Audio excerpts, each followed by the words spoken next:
માં છે અને અમે જ્યારે સવારે અહીં આગળ 5:30 વાગે છોકરીને લઈને આવ્યા તો ડોક્ટરો ઉઠેલા જ હતા. અમે ડોક્ટરને ઉઠાવ્યા અને કીધું કે અમારી છોકરીને વોમિટિંગ થાય છે, અમે અહીં 70 કિલોમીટરથી દૂર આવ્યા છે, અમારી છોકરીને ટ્રીટમેન્ટ કરો. તો ડોક્ટરે અમને ક્વેશ્ચન કરે છે ઉપરથી કે તમે અહીંયા ઇમરજન્સીમાં શું લેવા લઈને આવ્યા. એટલે મતલબ કે અમારી ભૂલ છે, અમારે લઈને નતા આવ્યા ને, એમની ઊંઘ નથી બગાડવાની. એમનો કહેવાનો મીનિંગ એ હતો કે અમારી ઊંઘ નહીં બગાડવાની તમારે એવું. અને પછી અમે કીધું કે ડોક્ટર એની ટ્રીટમેન્ટ કરો તો કહે છે કે શું થાય છે. અમે રિપોર્ટ બતાવ્યા તો કહે છે ના રિપોર્ટ તો કઈ જરૂર નથી. કે ડોક્ટરે ખાલી ડાયરેક્ટ એની કોઈ ના એની હાર્ટબીટ માપી છે કે ના એની જીભ ચેક કરી. એને ડિહાઇડ્રેશનના લીધે ગળામાં સુકાતું હતું, એ છોકરી બોલતી નથી, કશું કોઈ જ જાતની એ નથી હરતી. પણ તો બી છે ને ડોક્ટર ડાયરેક્ટ જ એને વોમિટિંગ બંધ થઈ જાય તાત્કાલિક એટલે એમને એમસેટનું ઇન્જેક્શન આપી દીધું. અને એ ઇન્જેક્શનના ડિહાઇડ્રેશનના લીધે મારી છોકરીને ખેંચ આવવા લાગી. મેં ડોક્ટરને સામેથી કીધું કે ડોક્ટર એને એડમિટ કરવાની જરૂર છે. તો ડોક્ટરે મને સામેથી ના પાડી કે ના એડમિટની કોઈ જરૂર નથી. કેમ કે ડોક્ટરોને સૂવું હતું એટલા માટે. તમે ડોક્ટરો સુઈ રહ્યા હતા તે ઘડી, અમને ખાલી દવા લખી આપી કેસ પેપર પર અને પછી સુઈ ગયા ડોક્ટરો. અમે કેસ પર દવાબારીથી દવા લઈને આવ્યા અને મારી છોકરી આમ ગળું નાખી દીધી હતી. તો બી મેં કીધું મૂકું ડોક્ટર આને એડમિટ કરવાની જરૂર છે અને કઈ ટ્રીટમેન્ટ કરો. તો ડોક્ટર કહે છે હા સારું ચાલો એને કઈ પલંગ પર સુવડાવી દો કે અમે એને જોઈએ છે, ઓબ્ઝર્વેશનમાં રાખીએ છીએ કે. પછી ડોક્ટરે ખાલી જોયું અને પછી એને ખેંચ આવવા માંડી. તો બીજા ડોક્ટર સુતેલા હતા તો એ ડોક્ટરે પેલી ડોક્ટરને ઉઠાવે છે કે ઉઠો કે પેલી છોકરીને છે ખેંચ આવે છે. તો એ ડોક્ટર ઉઠતા જ નથી, સુતેલા પલંગ પર બસ બેહી જ રહે છે, ખાલી જોયા જ કરે છે મારી છોકરી. હું એમને રિક્વેસ્ટ કરું છું કે મેડમ ઉઠો, પ્લીઝ ઉઠો, મારી છોકરીને કઈ ટ્રીટમેન્ટ કરો, એને ખેંચ આવે છે. તો બી મેડમ કશું જ નહીં કરતા. અમને એવું કહે છે કે તમે ક્યારના શું કરતા હતા. ઉપરથી અમને ક્વેશ્ચન કરે છે કે તમે ક્યારના શું કરતા હતા. અમને ક્વેશ્ચન કરે છે.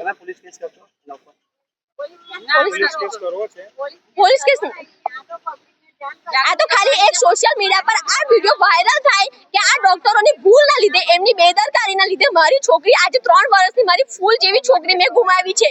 તો મહેરબાની કરીને કોઈ બી પેરેન્ટ્સ આજ પછી મારા જેવી ભૂલ ના કરતા અને મહેરબાની કરીને એસએસજી હોસ્પિટલમાં, ચિલ્ડ્રન હોસ્પિટલમાં હાથ જોડું છું, કોઈ દિવસ બી તમારા બાળકને ઇમરજન્સીમાં લઈને ના આવતા. નહીં તો આ ડોક્ટરો એમની ઊંઘ ના બગડે એના લીધે તમારા બાળકને મારી નાખશે.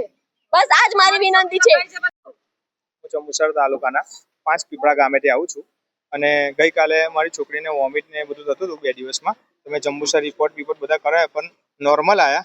પણ એને ગઈકાલે છે ને વોમિટિંગ રાતે થોડીક થતી હતી. મુકુલા વડોદરા ઇમરજન્સીમાં લઈ જઈએ પછી સારી હોસ્પિટલમાં હું સારવાર કરાવું એમ. તો હું ઇમરજન્સીમાં અહીં લાવ્યો તો મેડમ બંને જે ડૉક્ટર હતા એ સુવાની હાલતમાં હતા, એ સૂતેલા જ હતા. અમે છોકરીને લઈને ગયા કે મેડમ આવું છે તો મને ક્વેશ્ચન એવો કરે કે આ ક્યાં ઇમરજન્સી છે તમે અહીં લઈને આવ્યા. તો મૂકું મેડમ હું ગધેડો છે તો હું અહીં લઈને આવ્યો રાતે, બરાબર. ને 3 દિવસથી મારી છોકરીને અહીંયા એવું કીધું કે તમે શું કામ લઈને આવ્યા છે અહીંયા. તો મેં એવું કીધું કે મેડમ જરા ઉતાવળ કરો ટ્રીટમેન્ટમાં, મારી છોકરીને વોમિટિંગ વધારે થાય છે. તો એમને કોઈ જાતનો રિસ્પોન્સ ના આપ્યો અને ડાયરેક્ટ એમસેટ જે દવા આવે છે વોમિટિંગ રોકવા માટે એ મેં ઘેર બી આપેલી ને અહીંયા પણ કીધું તો બી ફટ એને ઇન્જેક્શન એમને આપી દીધું. અને કોઈ જાતનું ટેટોસ્કોપથી ના છાતી ચેસ્ટ કંઈ એને ચેક કર્યું કે ના એને ઓક્સિજન ચેક કર્યું, ના જીપ ચેક કરી કે ના આંખ ચેક કરી, બરાબર. ડાયરેક્ટ ઇન્જેક્શન આપી દીધું. એની ફિઝિકલી ટ્રીટમેન્ટ કોઈ જ કરી નથી. અને ફટાફટ કેસ પેપર એનો લઈ અને જે દવા આવે છે પેરાસિટામોલ ને એ બસ એ 2 દવા લખીને મને કે કેસ બારેથી દવા લઈ લો અને જતા રહો કે. તો હું કેસ બારે દવા લઈને ગયો તો મારી વાઈફ પાછળ છોકરી લઈને આવી. તો હું કહું તું છોકરી લઈને આવી છે તો કે કઈ જરૂર નથી કે એડમિટની. પછી મેં જીભ જોઈ એટલે હું આ તો જીભ એકદમ વ્હાઈટ છે ને છોકરી મારા ખભા પર ડોકી નાખી દે. તો હું ઇમરજન્સી કમ એડમિટ નહીં કરતા. તો હું પાછો ગયો કે મેડમ આવું છે ના, જો છોકરી મારી નાખી દે ના, શ્વાસની ક્રિયા બી એની ઓછી થાય છે. તો કે સારું ચાલો કે હું ઓબ્ઝર્વેશનમાં રાખું છે. પછી એને જોયું તો ખાલી ખેંચ આવવા લાગી ત્યાં લગીને. તો બીજી ડોક્ટર સૂતેલી જ હાલતમાંથી તો એને બોલાવે કે ભાઈ એને ખેંચ આવે છે તો બી વહેલી ઉઠી ના અને એ છોકરીને ટ્રીટમેન્ટ ના મળી અને મારી છોકરી એક્સપાયર થઈ.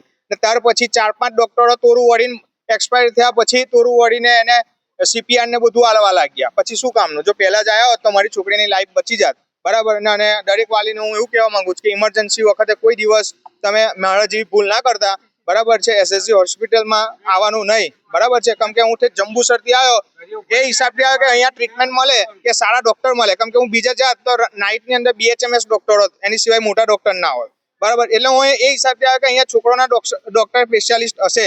પણ આ મારે સાચું ના નીકળ્યું અને મારી ભૂલ મારી છોકરી પણ ગઈ. મારું નામ ઇરફાન છે.